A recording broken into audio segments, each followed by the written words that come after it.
নির্বাচন প্রক্রিয়ার সাথে যারা সম্পৃক্ত আছেন, নির্বাচন কমিশন, তারপরে নির্বাচন পরিচালনার দায়িত্বে যারা নিয়োজিত এবং যারা নিরাপত্তার দায়িত্বে নিয়োজিত, শৃঙ্খলার দায়িত্বে নিয়োজিত, তাদের সকলের প্রতি আমাদের অনুরোধ, আপনারা প্রজাতন্ত্রের কর্মচারী হিসাবে এ দেশ আপনাদেরও, আপনারা ন্যায়নিষ্ঠভাবে, আপনারা নিরপেক্ষভাবে, সুষ্ঠুভাবে আপনাদের দায়িত্ব পালন করবেন।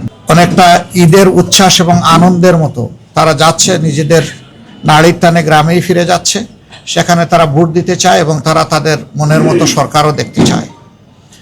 আমরা আশা করছি গণরায় প্রতিফলিত হলে বাংলাদেশ ইনশাআল্লাহ নতুন রাজনীতির দিকে আগাবে এবং নতুন যে বাংলাদেশের আকাঙ্ক্ষা জনগণ অন্তরে পোষণ করে তা ইনশাআল্লাহ বাস্তবায়িত হবে। তবে এক্ষেত্রে আমরা জনগণকে বলবো যে বিভিন্ন ধরনের কথা শোনা যাচ্ছে, জনগণের সচেতনতা এবং ক্ষেত্রবিশেষে অন্যায়ের বিরুদ্ধে প্রতিরোধই কেবল সকল অপতৎপরতার উপযুক্ত জবাব হতে পারে। আমরা বিশ্বাস করি আমাদের যুব সমাজ ঘুমিয়ে পড়েনি, তাদের অসমাপ্ত দায়িত্ব পালন করার জন্য তারা এই নির্বাচনকে সফল করে তুলবে ইনশাআল্লাহ, যে কোনো মূল্যের বিনিময়ে।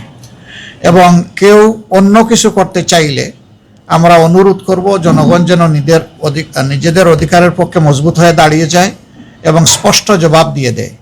আমরা আশা করছি জনতারই বিজয় হবে শেষ পর্যন্ত ইনশাআল্লাহ। পিছন পথে কেউ এসে কিছু করে সফল হতে পারবেন এটা আমরা মনে করি না।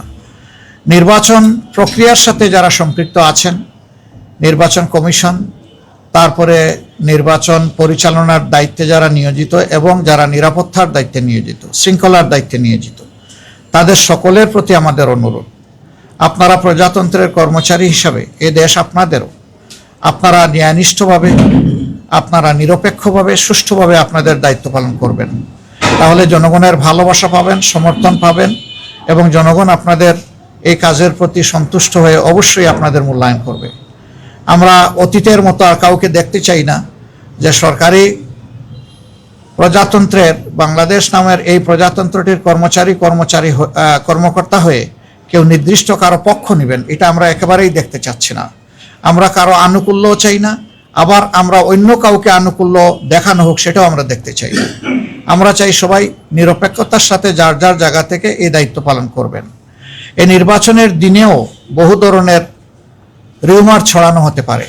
আমরা জনগণকে আহ্বান জানাবো 11 দলের পক্ষ থেকে কোনো সুস্পষ্ট বক্তব্য না যাওয়া পর্যন্ত এই ধরনের কোনো বিভ্রান্তিমূলক কথায় মোটেই কান দেবেন না।